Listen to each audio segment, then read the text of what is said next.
Dzień dobry, w dzisiejszym odcinku Zachód zakazuje rosyjskich metali. Kryzys w branży węglowej się pogłębia, a rząd czeka. Putin zażądał, aby rząd w ciągu 2 miesięcy nauczył się budować statki bez zagranicznej technologii. Chiński profesor na Uniwersytecie Pekińskim i dyrektor studiów rosyjskich prognozuje porażkę Rosji na Ukrainie. Rosyjscy emeryci nie wytrzymują finansowo planów Putina. Zapraszamy. Dzień dobry kochani, z tej strony Mateusz Lech oraz Paweł Jeżowski. Witamy 16 czerwca. Udało się, chciałem poinformować, że jesteście wielcy. Udało nam się zdobyć 300 patronów. Serdecznie dziękujemy. Tu mamy listę za wczoraj.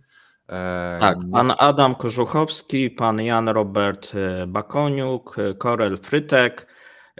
Dozowaliście liczbę patronów, każdy chciał być, Karol Frytek, przepraszam. Każdy chciał być 300, przybyło dokładnie 3 patronów, a więc mamy dokładnie 300 patronów na dzisiaj. Natomiast prośba, nie zatrzymujcie się tutaj, ponieważ potrzebni nam są patroni. To był 300, bo to pewnie jest teraz takie oczekiwanie, komu się udało 300 wbić równą taką. Tak, pan Adam Kożuchowski. Brawo panie Adamie, natomiast dziękujemy wszystkim pozostałym 299 patronów. Ja z okazji tego przygotowałem mały obrazek. Dysy z Kremlinka, 300 patronów i rosyjska dezinformacja zostaje kopnięta do tej studni wielkiej. Kto nie oglądał 300, polecam, bo fajny filmik. O kraterze będzie w Jaruskim, więc już zapraszamy na sobotę. Powinno nam się udać zmontować materiał. Mamy pewne pomysły w tym względzie. Nie będzie ekonomicznie, ale będzie abstrakcyjnie. A my, słuchajcie, przechodzimy już do czerwca informacji. Powiedziałem. Witamy 16 czerwca, tak? Nie wiem. Być może, przepraszam. 16 kwietnia. No może już jesteś w wakacjach. Tak, chyba czerwca powiedziałeś. W każdym razie, słuchajcie, przechodzimy do paska i jaka obecnie jest sytuacja. Taka mieszana, jeżeli chodzi o ropę naftową, no to ta ropa naftowa utrzymuje się na poziomie, jeżeli mówimy o Brencie, utrzymuje się na poziomie 90, mamy delikatny spadek. Wczoraj sytuacja była taka, że rano spadało, potem mieliśmy korektę tych minimalnych spadków. Ja mówiłem, że ta ropa będzie się jeszcze utrzymywać w tych wyższych poziomach, natomiast na razie nie ma co liczyć na wyższe wartości, bo nie ma takich informacji, natomiast ta sytuacja na Bliskim Wschodzie cały czas jest napięta i tutaj myślę, że nikt nie będzie chciał ryzykować jakichś większych spadków, tak? Natomiast jeżeli to będzie się utrzymywało już dłużej, no to te spadki prawdopodobnie zobaczymy, bo bardzo dużo jest informacji takich, które nie pomagają ropie i o tym też dzisiaj troszeczkę powiemy sobie. A jeżeli chodzi o waluty, no tutaj są gorsze informacje, te waluty rosną, prawdopodobnie zobaczymy 13 na juanie, no tam sytuacja jest chyba najtrudniejsza, tak samo na dolarze, tak, jeżeli chodzi o euro, to euro rośnie, ale utrzymuje się bardziej w granicach tych 100, te 100 jest taką barierą, czasami wychodzi, czasami schodzi, a więc widzimy tutaj taki dosyć duży opór psychologiczny w przypadku prawdopodobnie zobaczymy, jak to będzie z juanem, czy te 13 też będzie takim oporem psychologicznym bardziej, natomiast obstawiam, że nie i tutaj tak, do papugarni. Tak, może papugi właśnie sobie sprawisz. W każdym razie tutaj prawdopodobnie zobaczymy na tym juanie 13, tak samo na tym dolarze za moment powinniśmy zobaczyć 94 i on się powinien wspinać powoli. Tak, Dobrze, myślę, że możemy przejść do krótkich wiadomości. Ja zacznę. Izba Reprezentantów Stanów Zjednoczonych zamierza nałożyć sankcje na zakup irańskiej ropy naftowej przez Chiny w ramach pakietu ustawy przeciwko Teheranowi po masowym ataku rakietowym na Izrael. Paweł, czy to jest w ogóle możliwe, żeby Stany Zjednoczone między Iranem a Chinami jakieś sankcje wrzucali? Tak, jest to możliwe, natomiast może to być nieskuteczne. Po pierwsze, bo jest pytanie, jak oni chcieliby to egzekwować. Może banki, tak samo jak z Rosjanami, wiesz? Że tak, pewnie będzie jak z Rosjanami, bo widać, że to zadziałało. Natomiast jedna rzecz, no nie wiadomo, czy demokraci to poprą. Bo co to oznacza? Jeżeli te sankcje by zostały wprowadzone właśnie, no to jest czynnik wzrostowy dla cen ropy i to silnie wzrostowy. I to musiałoby być uchwalone, teraz mamy kwiecień, powiedzmy kwiecień, maj, no spowodowałoby wzrost cen paliw, czyli to, czego tak Biden podobno się bardzo obawia przed wyborami i słusznie. Częściowo, natomiast trudno będzie demokratom głosować przeciw, ale pewnie coś wymyślą, bo to nie jest korzystne dla obecnej administracji. No tutaj wiesz, nawet taka zapowiedź, tudzież wprowadzenie takich sankcji na Teheran, no będzie powodować, że te ceny pozostałych gatunków po prostu zdrożeją, nie?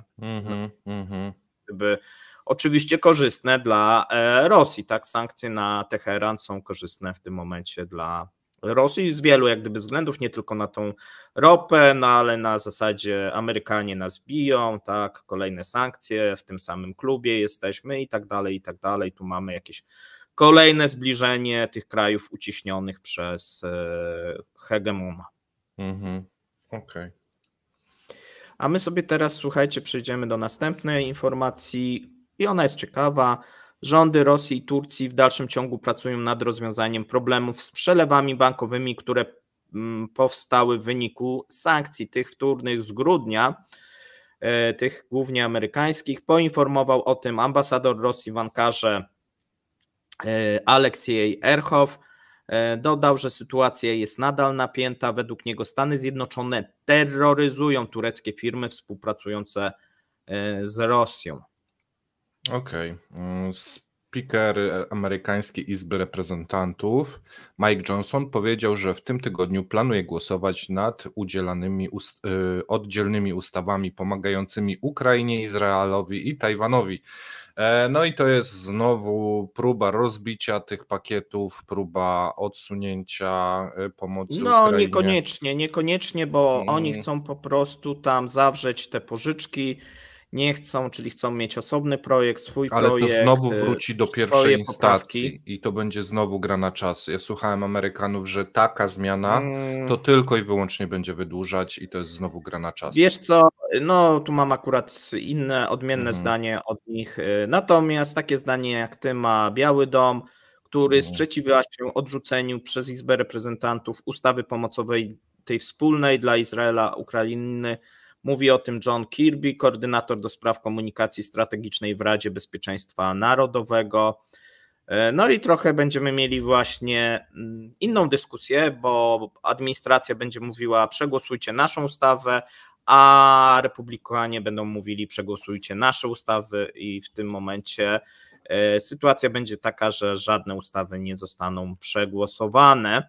Zobaczymy, kto pójdzie, no bo to jest trochę taka, wiesz, dyskusja, moje jest lepsze, no i tutaj ja się z tobą na przykład nie zgodzę, dlatego że nie wyobrażam sobie, żeby demokraci poparli tą ustawę pomagającą Izraelowi, tak, a nie pomagającą Ukrainie, tak, czyli nawet jeżeli one będą oddzielne, no to będzie na takiej zasadzie, że one wszystkie muszą być przegłosowane. Natomiast ta kwestia pożyczki i te propozycje republikanów akurat mi się podobają, tak, uważam, że ta pożyczka jest jak najbardziej wskazana, nawet bardziej niż pomoc, to powoduje, że sytuacja jest czysta. Ja bym i jeszcze tą pożyczkę zagwarantował zamrożonymi aktywami rosyjskimi i wtedy byłoby dla mnie idealnie. Okej, zobaczymy jak to się potoczy, byle w końcu coś zostało odblokowane, bo pad trwa od pół roku, więc no, ja pamiętam, że pisałem, że najprawdopodobniej do świąt się uda to przegłosować. Mamy 16 kwietnia, nie czerwca, no ale to jest jednak 16 kwietnia, więc bardzo długo, a to chyba od listopada się ciągnie, czy od października nawet. Od końca października. No właśnie. Teraz ty. Moskiewska firma. Dobrze. Moskiewska firma piwowarska produkująca piwa Kamowniki i Żiguli Barnau przenosi swoje struktury do Dubaju z Cypru. Więc kolejna firma, która wynosi się z Unii Europejskiej i to jest pozytywna oczywiście informacja.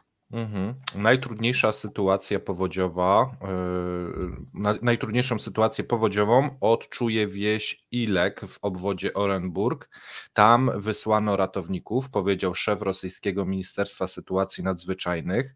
Według stanu na godzinę 21, 15 kwietnia poziom rzek Ural we wsi Ilek wynosi 908 cm, 7 cm w górę. Poziom krytyczny wynosi 890 cm, więc odrobinę przekroczyło. Natomiast ja mam dla Was obrazek, gdyż znalazłem taką mapę aktualizowaną co chwilę hydrologiczną w Rosji i mam tu obszary opisane i co to ja za miasto miałem zaraz, bo sobie zapomniałem. Kurgan, właśnie. Po to dałem kurgan, żeby pokazać Wam, że raczej ta fabryka tych BWP-ów nie jest zagrożona, gdyż strefy zalewowe są po drugiej stronie tak jakby rzeki i ta fabryka najprawdopodobniej nie zostanie zalana. Poziom wody by musiał być około 11-12 metrów, natomiast tam jest teraz 745 centymetrów, no i niestety, ale chyba się nie uda. Zobaczymy, bo przewidywania są właśnie na 11 metrów, tak, w kurganie, w tym najwyższym stanie. A więc będzie to na granicy, tak? Zobaczymy. Będziemy, też, jako że mamy dojście do mapy, tak, jako że mamy dojście do mapy, to będziemy starali się codziennie rano tą sytuację gdzieś aktualizować i wrzucać Wam najnowszą mapkę. Tak więc jeżeli ktoś z Was ogląda nas po raz pierwszy, a chce mieć te najświeższe informacje, to my przed 9 codziennie sobie taką mapę z tych miast zagrożonych będziemy ściągać i Wam podawać. Tak, będą też informacje, tak jak obecnie to wygląda. Są największe problemy z pomocą, też ze szczepieniami przeciwko żółtatce, no bo wiadomo, że najpierw mamy wodę, potem mamy różnego rodzaju choroby. Władze teoretycznie wprowadziły szczepienia masowe przeciwko żółtatce typu A, ale tylko teoretycznie, bo praktycznie po 3 dniach zabrakło i teraz kombinują skąd ściągnąć te szczepionki, tak? Bo też nie są do tego w żaden sposób przygotowane, tak? I tam część partii już poszła, natomiast jeżeli chodzi o Orenburg i Orsk, no to w tym momencie są za małe ilości. I przechodzimy do dalszej informacji. Słuchajcie, na stronie internetowej prezydenta kraju Ukrainy zarejestrowano petycję w sprawie niezgodności z konstytucją ukraińską, ustawę o mobilizacji. Przypomnijmy, żeby petycja została w ogóle rozpatrzona przez prezydenta, w ciągu 3 miesięcy musi uzyskać 25 000 głosów. No to niedużo w sumie. No tak, no ale to jak gdyby jeszcze droga daleka, no tutaj, że tak powiem, sam prezydent musiałby ją rozpatrzyć. Komisja się więcej stało, no to jest jakiś taki wentyl może dla niego. Komisja Europejska zaleciła Radzie Unii Europejskiej zatwierdzenie planu reform Ukrainy, który umożliwi rozpoczęcia finansowania Kijowowi pakietu 50 miliardów euro. Czyli to jest to, co przegłosowali, ale teraz co, kamienie milowe? Tak, Tak. jak... Aha. Tak, to nie jest tak, to nie, bo tutaj też takie nieporozumienie, że oni dostaną te 50 miliardów, no i sobie przeleją na konta prywatne. No ma być walka przede wszystkim z korupcją, mają być jakieś reformy, otwarcie rynku, no wiele jak gdyby rzeczy ma być przygotowanych, no i to też jak gdyby ma umożliwić, bo to też ma być taki pakiet, który ma przybliżyć tą Ukrainę do Unii Europejskiej, nie? Zobaczymy, jak to będzie w realizacji, tak, bo to z tym różnie może być. My trzymamy kciuki, żeby się wszystko oczywiście udało. Natomiast mamy informację kolejny raz potwierdzającą wcześniejsze. Ukraina nie przygotowuje obecnie żadnych wspólnych projektów z innymi krajami, firmami dotyczących tranzytu rosyjskiego gazu przez swoje terytorium, tak powiedział ukraiński minister energetyki pan Niemiec Galuszczenko. No i tutaj oczywiście Słowacja i Węgry mogą się czuć zaniepokojone, podobnie Austria, chociaż my mówiliśmy już kiedyś, że są tam dostawy z Unii Europejskiej, te wspólne zakupy prawdopodobnie nie obejmą Węgier, ale to jak gdyby na osobny komentarz. Prezydent Ukrainy wezwał kraje zachodnie do ochrony Ukrainy w taki sam sposób, jak chroniły pewien kraj podczas niedawnego irańskiego ataku rakietowego. Stany Zjednoczone nie pomogą Ukrainie przechwycić rosyjskich rakiet w taki sam sposób, jak podczas irańskiego ataku, powiedział John Kirby, koordynator do spraw komunikacji strategicznej w Radzie Bezpieczeństwa Narodowego Białego Domu.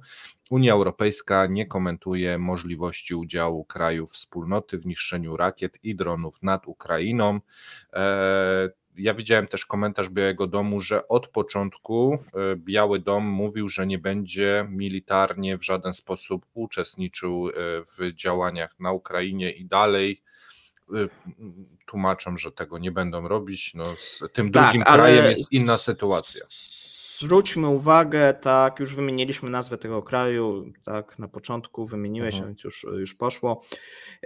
Zwróćmy uwagę, że Unia Europejska, no inny ton, tak, nie mówi, że nie będzie czy cokolwiek takiego, tylko że brak komentarza zostawia to poszczególnym krajom i NATO, tak, a więc troszeczkę inne tony. Widzimy, że tutaj zaczynają się zmieniać te tony w tej polityce międzynarodowej pomiędzy Stanami Zjednoczonymi a krajami europejskimi. Okej. Zobaczymy. Teraz słuchajcie, wrócimy do ministra energetyki, który powiedział, że omawia z kolegami z krajów Unii Europejskiej wykorzystanie systemów obrony powietrznej zlokalizowanych na terytorium krajów europejskich do ochrony ukraińskich magazynów gazu. No zgadnijcie, o jakie kraje tutaj może chodzić. Są dwa takie główne, tak, które miałyby chronić te największe magazyny gazu, no jedne z największych w Europie w ogóle. Tak. Jest natomiast mało prawdopodobne, aby Wielka Brytania zdecydowała się na konfiskatę zamrożonych aktywów Federacji Rosyjskiej i mienia obywateli Rosji, podaje Gazeta Politico. Jak podaje Gazeta Politico, to chyba będzie jednak ta konfiskata. Tak, no szanse tu są duże. Zaskakuje mnie ostatnio ta linia Axel Springera, tak, jeżeli chodzi o działania tutaj Politico. Myślę, że dziennikarze nie powinni się bawić aż tak w taką międzynarodową politykę ale mają nazwę Gazety Politico, no to jak się mają nie bawić w politykę? No, ale wiesz co, no próbują wpłynąć na pewne decyzje, tak, tworząc te decyzje, tak, no wygląda to moim zdaniem źle. Natomiast słuchajcie, wieczorem powiemy sobie na temat nowej decyzji. Rosyjskie Ministerstwo Sprawiedliwości nowego projektu przygotowało projekt ustawy przyznającej komornikom i funkcjonariuszom śledczym prawo do noszenia broni, no i używania. O tym podyskutujemy sobie w komentarzu dnia, jak 5000 komorników może w nowy sposób egzekwować długi. Już teraz zapraszamy. Tak, zapraszamy, bo temat niezwykle ciekawy i łączy się z jednym tematów, które dzisiaj będziemy omawiać, ale do tego za chwilę dojdziemy. No i co? Teraz ja przechodzę do dłuższych informacji, ale wcześniej jeszcze chciałbym, żebyś Paweł podał nam jakieś hasło. Pierwszy człon hasła. Pamiętajcie, drodzy widzowie, rozdajemy dla Was takie oto kubeczki jak ten tam, ten tu. Za chwilę może będą już nowe. Ale dzisiaj będzie prosto dla Ciebie. Patroni Kremlinki, pierwszy człon, troszeczkę dłuższy. Napiszę, żebyś nie zapomniał. Że takie ma być. Dobra, to tak, zapiszcie sobie. Może ktoś wpadnie, o czym Mateusz myśli, a jak nie, no to trzeba mieć szybkie palce. A my sobie przechodzimy do tych dłuższych informacji. Tak, Zachód zakazuje rosyjskich metali. 3 metale, których głównym dostawcą jest Rosja, są obecnie zakazane na 2 światowych giełdach w Londynie i Chicago. To ma miejsce w związku z nałożeniem przez Stany Zjednoczone i Wielką Brytanię sankcji na rosyjskie aluminium, nikiel i miedź. Londyńska giełda metali, główna platforma służąca do ustalania cen światowych, ogłosiła, że przestanie przyjmować na rynek produkty wyprodukowane w Rosji. W ciągu ostatnich 2 lat, gdy Rosja toczyła wojnę z Ukrainą, zarobiła na tych metalach $40 miliardów. No i tu mamy komentarz sekretarz skarbu Janet Yellen, która niedawno była w Chinach. Jeżeli chcecie wiedzieć, co tam się działo, to zapraszam na chiński ekonomiczny przegląd z niedzieli. Powiedziała: celem naszego zakazu jest uderzenie w kluczowe rosyjskie metale. Rosja produkuje obecnie 6% światowych zasobów niklu, 5% aluminium i 4% miedzi. Obecność rosyjskich metali na rynku europejskim i amerykańskim może jeszcze bardziej spaść, a globalne przepływy handlowe również ulegną zmianie. Tak powiedział starszy analityk w szanghajskiej firmie maklerskiej. Teraz nowe rosyjskie produkty będą mogły trafić tylko do magazynów jednej giełdy, właśnie szanghajskiej. Urzędnik Skarbu USA powiedział: po konsultacjach z wieloma uczestnikami rynku rozumiemy już, że uważają oni, że istnieje nadpodaż wielu z tych metali. No to tu chyba będzie najłatwiej wywalić Rosję. Chociaż Norilsk Nickel i Rusal dostarczają większość metali w ramach kontraktów dwustronnych, na które nie będzie sankcji, jednak ich dostawy najprawdopodobniej też spadną. Po rozpoczęciu wojny część zachodnich firm będących odbiorcami tych metali zaczęła ograniczać współpracę z rosyjskimi dostawcami, a teraz całkowicie rezygnuje z rosyjskich produktów. Chociaż rosyjscy producenci mogą w dalszym ciągu sprzedawać metal na inne rynki, nie jest pewne, czy inni kluczowi konsumenci poza Chinami będą nadal kupować takie same ilości rosyjskiego metalu jak dotychczas, twierdzą analitycy z Goldman Sachs. I teraz wydaje mi się, że to jest analogiczna sytuacja do ropy. Tak naprawdę na świecie, jeżeli odpada wam USA czy Unia Europejska, no to tej ropy bardzo ciężko jest upchnąć po tych pozostałych krajach. Rusal może stracić 1,5 miliona ton eksportu aluminium w wyniku amerykańskich i brytyjskich sankcji. Sankcje stwarzają również ryzyko dla produkcji, która w Rosji może spaść do poziomu z 2008 roku. No i tu mieliśmy jeszcze według Komersanta informację, że firma żąda od rządu szeregu działań wspierających tą branżę.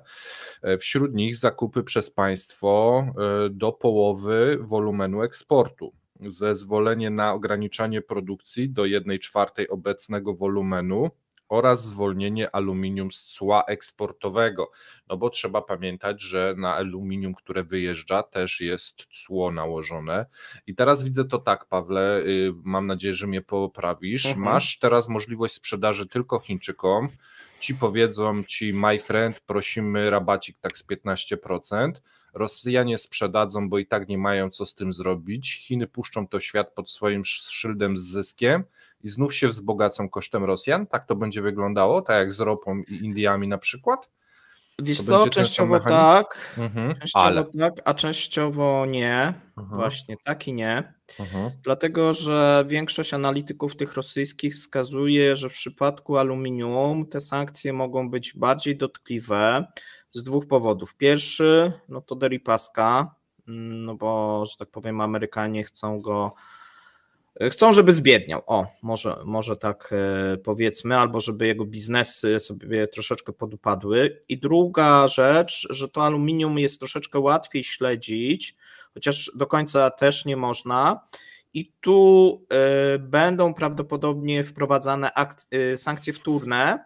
W stosunku do ropy nie było, bo tak naprawdę Amerykanie nie chcieli, żeby ta ropa drożała. A więc to jak gdyby dozowali to w ten sposób, czyli żeby wpuszczać na rynek, ale żeby była, a w przypadku aluminium nie do końca, Bo jest mają swoją nadpodaż. Alrosę, wręcz przeciwnie, są niskie ceny i Amerykanom teraz zależy, żeby ceny wzrosły. Tak, ze względu właśnie na swojego giganta tutaj aluminiowego, tak, który, no jeżeli tego nie zrobią, to być może będą musieli jakąś pomoc, a oni nie lubią dawać pomocy w żaden sposób swoim firmom, przynajmniej oficjalnie, a więc tutaj jest też rozgrywka, w której jest Alrosa, no i te zwyżki, jeżeli byłyby na aluminium, no to firmie by pomogły, a więc tutaj może im zależeć, żeby w ogóle wykluczyć to rosyjskie aluminium z rynku, właśnie z dwóch tak powodów. powiedzieli, no, że jest nadpodaż. Nie, ale wiesz, nie powiedzieli, że chodzi też o ich jak gdyby firmę. Tak, no to no, zawsze wiadomo, że chodzi o czyjś interes, nie?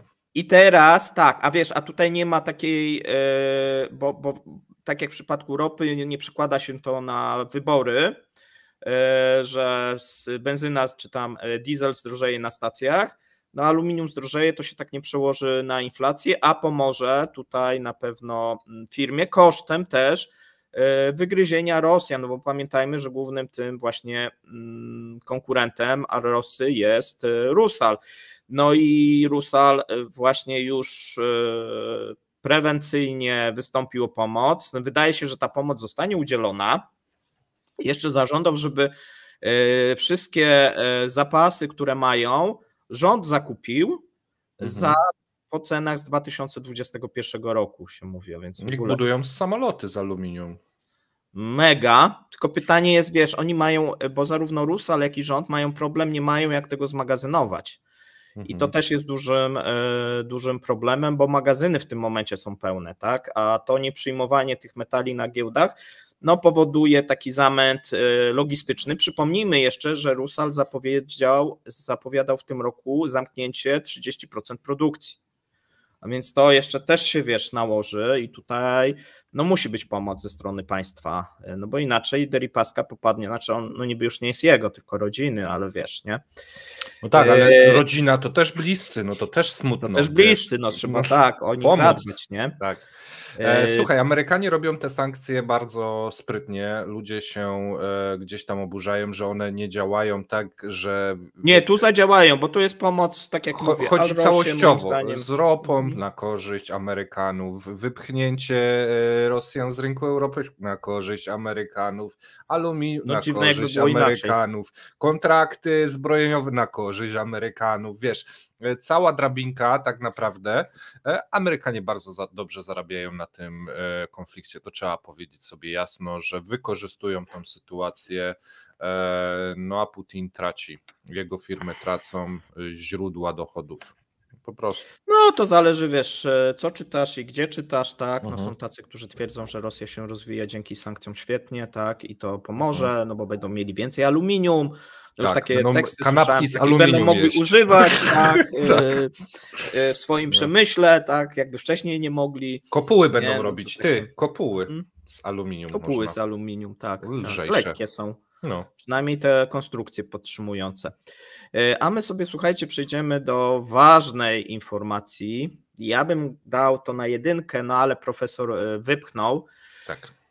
Ponieważ potwierdzają się nasze prognozy, no i również zaczyna to widzieć reżim, czyli kryzys branży węglowej, który się pogłębia. Niestety albo stety rząd nadal czeka na jakieś decyzje. no i się nie może zdecydować.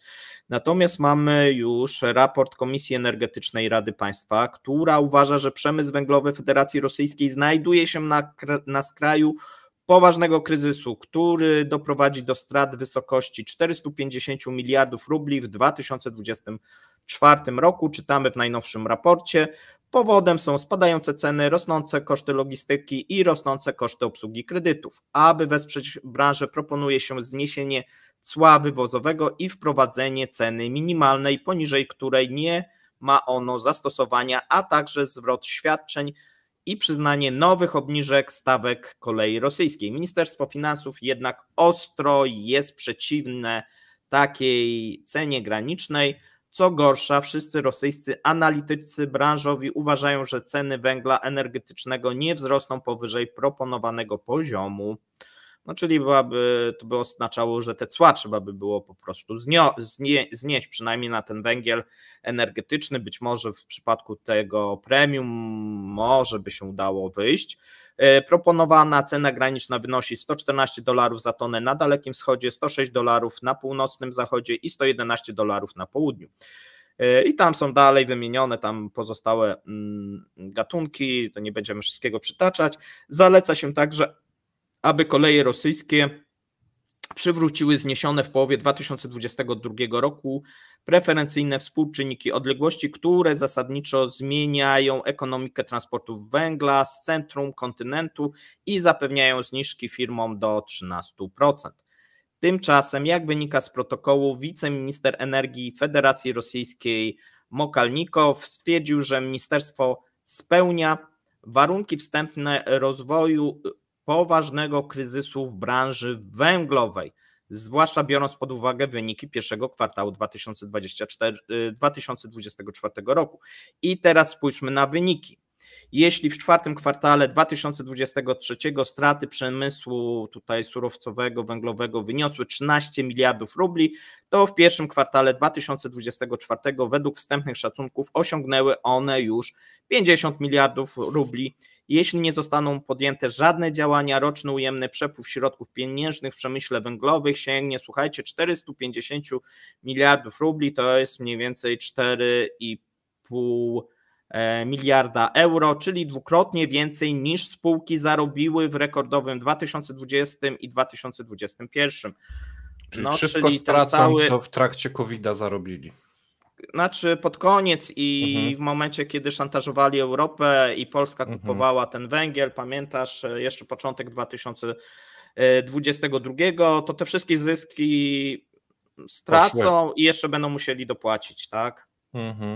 No to są a ciekawe. Rząd jak gdyby opóźnia się, no i zobaczymy, kiedy te decyzje jakiekolwiek podejmą, bo no już wydaje się, że pół roku jest stracony. Wiesz co, no opóźnia się, no bo ściągają kasę do budżetu i próbują, wiesz, jak najbardziej ale wyciągnąć. Wiesz, na koniec roku może się okazać, że trzeba będzie dotować branżę. Dobrze, to zostawmy ten węgiel, opowiedzmy o czymś poważniejszym. Putin zażądał, aby rząd w ciągu 2 miesięcy nauczył budować się statki bez zagranicznej technologii.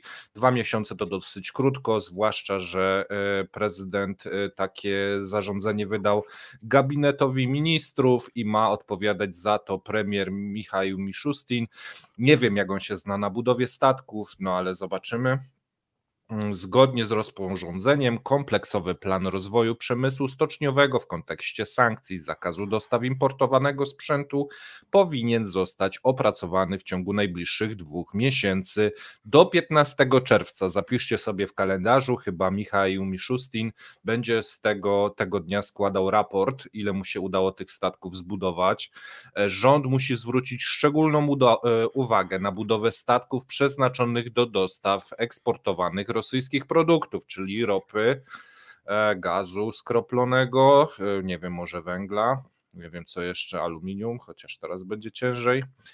Tak mówią przynajmniej instrukcje Putina. Ponadto konieczne jest opracowanie szczegółowego programu rozwoju zdolności produkcyjnych organizacji zajmujących się budową i naprawą statków, więc nie tylko trzeba nauczyć się budować statki, ale trzeba zbudować stocznie do budowy tych statków, a także przygotowanie długoterminowych instrumentów finansowych, czyli nie trzeba zbudować tylko statków, stoczni, ale jeszcze trzeba znaleźć pieniądze w te 2 miesiące. Poprzez preferencyjne oprocentowanie z kredytów i pieniędzy z Krajowego Funduszu Rozwoju, w którym nie ma pieniędzy, więc trzeba najpierw napełnić Krajowy Fundusz Rozwoju, znaleźć pieniądze, wybudować stocznie, a później wybudować statki. I mamy czas do 15 czerwca, więc trochę dużo czasu.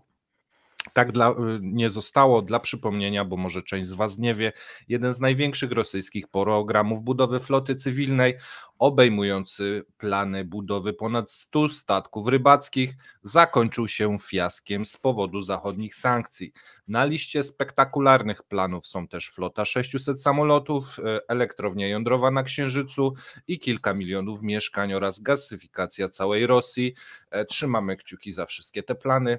Jak powiedział w zeszłym tygodniu Putinowi szef rybołówstwa Ilja Szestakow, ze 105 planowanych statków, 64 statki rybackie i 41 krabowców, które może nie będą potrzebne, bo te mafie to się same powystrzelają krabowe, zbudowano do tej pory tylko 22.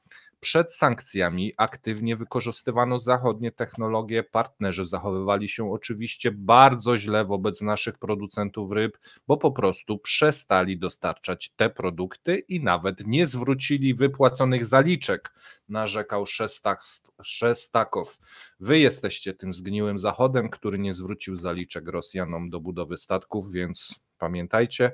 Według Centralnego Instytutu Badawczego kursu 84% statków będących w budowie na koniec ubiegłego roku było zagrożonych niedokończeniem, czyli ze 100% statków 84 ma status zagrożonych niedokończeniem. Natomiast 28 z 49 statków planowanych do dostawy w nadchodzącym roku wymagało przeprojektowania według Ministerstwa Przemysłu i Handlu, żeby nie korzystać z zachodnich technologii, ale te trzeba najpierw wymyśleć, wybudować stocznie, zdobyć finansowanie i zapełnić ten fundusz dobrobytu, żeby były pieniążki. Dziękuję. To widzę, że produkt krajowy wzrośnie, bo w tym roku będą robić niedokończone z zeszłego roku, a w przyszłym niedokończone z tego roku, a więc być może podwójnie się policzy, a my sobie przechodzimy już do przepowiedni, do prognozy chińskiego profesora na Uniwersytecie Pekińskim i dyrektora Centrum Studiów Rosyjskich i Centralnej Azji, który prognozuje, o dziwo, porażkę Rosji na Ukrainie. Rosja według niego zostanie pokonana w wojnie z Ukrainą, tak mówi Feng Yujun, profesor na Uniwersytecie właśnie Pekińskim. Zdaniem eksperta, byłego członka kremlowskiego Międzynarodowego Klubu Dyskusyjnego Wałdaj, o fiasku ukraińskiej inwazji zadecydują 4 czynniki. Pierwszy, wysoki poziom oporu i jedność narodowa, jaką wykazują Ukraińcy. Drugi, wsparcie międzynarodowe dla Ukrainy pomimo niedawnego spadku pozostaje znaczące według niego. Trzeci czynnik, pan Feng nazywa naturą współczesnych działań wojennych, która zależy od połączenia siły przemysłowej oraz systemu dowodzenia, kontroli, łączności i wywiadu. Rosja według jego obserwacji przeżywa duże trudności w wojnie z Ukrainą, a może to wynikać z tego, że kraj nie otrząsnął się jeszcze z deindustrializacji, jakiej doświadczył po rozpadzie Związku Sowieckiego. Tu wskazuje te elementy, których my często mówimy, czyli te problemy po upadku Związku Sowieckiego cały czas są kontynuowane i tak naprawdę teraz coraz częściej wychodzą. Ostatnim czynnikiem według pana profesora jest sam Putin, który według niego wpadł w kokon informacyjny z powodu długiej dyktatury. Na Kremlu brakuje wiarygodnych danych wywiadowczych, a w systemie, w którym funkcjonuje rosyjskie kierownictwo, brakuje skutecznego mechanizmu korygowania błędów. Tutaj jak gdyby sugeruje, że Putin żyje w swoim świecie, który sam wykreował i te rzeczy, które do niego dochodzą, no, odbiegają od realiów, no i nie ma też możliwości korygowania zaistniałych błędów, no bo każdy się boi przyznać do tych błędów. Pan profesor podkreśla, że porażka Rosji z powodu tych 4 czynników jest, co ciekawe, nieunikniona i z czasem Moskwa będzie zmuszona wycofać wojska ze wszystkich okupowanych terytorium Ukrainy, w tym z Krymu. Zwycięstwo Rosji nie gwarantuje nawet potencjał nuklearny, uważa profesor. Jako przykład podaje wycofanie wojsk amerykańskich, również posiadających broń nuklearną z Korei, Wietnamu i Afganistanu. Wojna ukraińska stała się, no jeszcze rosyjskich, tak, no ale znaczy tam sowieckich. Wojna ukraińska stała się punktem zwrotnym dla Federacji Rosyjskiej, pisze dalej pan Jun, i postawiła reżim Putina w szerokiej międzynarodowej izolacji, przez to stworzyła podatny grunt dla wszelkiego rodzaju czarnych łabędzi, czyli różnych nieprzewidywalnych katastrof, na które nie jest przygotowany rosyjski rząd i z którymi już zaczął się mierzyć i będzie borykał się dalej. Dla przykładu podaję właśnie tutaj powstanie i bunt Wagnera, napięcia etniczne w Rosji czy niedawny atak terrorystyczny w Moskwie. Również konflikt ukraiński w coraz większym stopniu przekonuje, i to jest też, my często o tym mówimy, republiki byłego Związku Sowieckiego, że imperialne ambicje Rosji zagrażają ich niepodległości i integralności terytorialnej. Coraz bardziej zdają sobie republiki sprawę, że zwycięstwo Rosji jest wykluczone i państwa te na różny sposób oddalają się od Moskwy, od kształtowania polityki gospodarczej niezależnej od Federacji Rosyjskiej po wprowadzenie bardziej zrównoważonej polityki zagranicznej. W rezultacie perspektywy integracji euroazjatyckiej, o której marzy Rosja, osłabły, zauważa profesor. Jednocześnie wojna uświadomiła Europie ogromne zagrożenie, jakie Rosja stanowi dla bezpieczeństwa kontynentu i porządku międzynarodowego. Wiele krajów europejskich porzuciło złudzenia na temat Federacji Rosyjskiej, jak i samego Putina.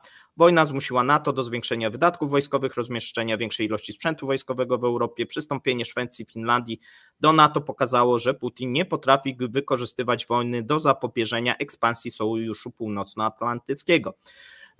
Profesor wspomina, że od początku wojny Chiny, no i tu jest takie pod cenzurę, tak, ten element, że od początku wojny Chiny prowadziły 2 rundy mediacji dyplomatycznej i pomimo tego nie osiągnięto jeszcze sukcesu. Nikt nie powinien wątpić w chęć Chin zakończenia tej brutalnej wojny w drodze negocjacji. To pragnienie pokazuje, że Chiny i Rosja to zupełnie różne kraje. Rosja poprzez wojny dąży do podważenia istniejącego porządku międzynarodowego i regionalnego, podczas gdy światłe Chiny starają się pokojowo rozwiązywać spory, zauważa chiński profesor. Podsumowując, wskazuje, że jeśli konflikt na Ukrainie zostanie zamrożony bez fundamentalnych zmian w systemie politycznym i ideologicznym Rosji, wówczas Kreml będzie miał szansę jeszcze odzyskać siły i rozpocząć nowe wojny. No, tak jak nie po chińsku można by powiedzieć. Właśnie, tam było pytanie, że skoro taki artykuł jest z Uniwersytetu w Pekinie, no to ktoś musiał to klepnąć, myślisz? Tak, oczywiście, tak, no po co to pragnienie Chin, pokoju i tak dalej, te wstawki. Czyli to jest takie pokazane, Rosjanie, patrzcie co robicie, my jesteśmy światli, a wy jesteście, my wiemy co wy macie.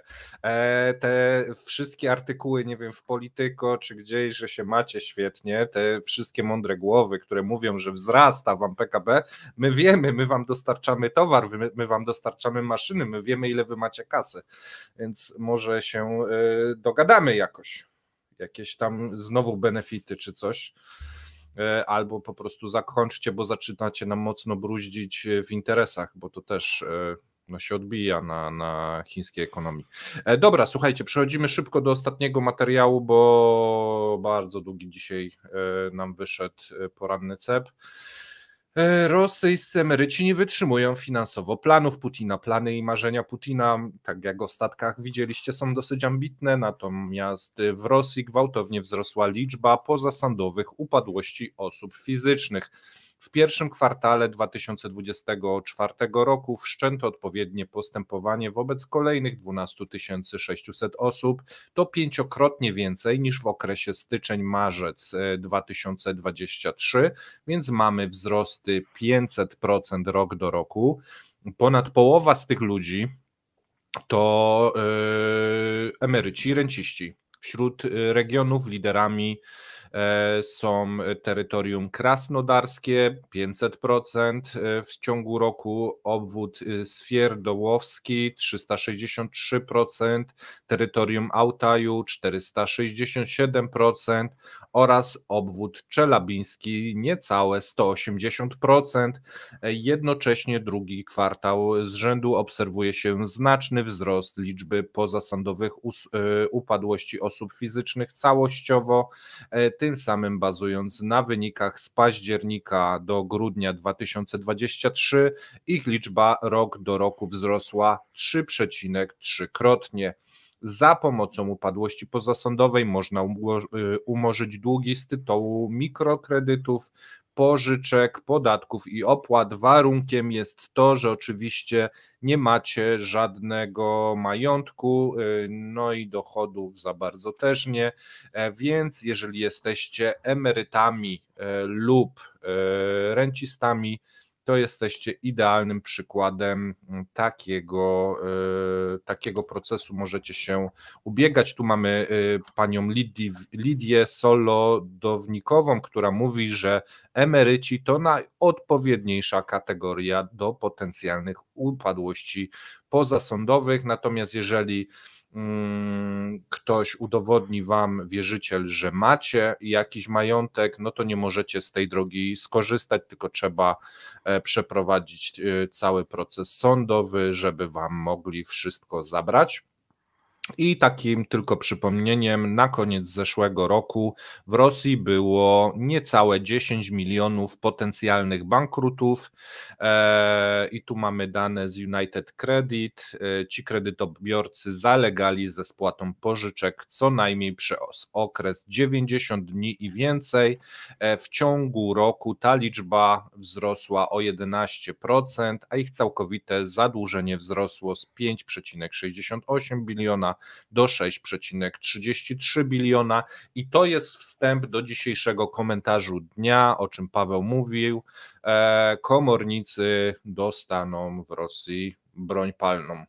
No i sobie opowiemy, jakie mogą być konsekwencje tego, więc już zapraszamy na godzinę 19, a ja w 17, tak. Co ja mam dzisiaj? Czerwiec, 19.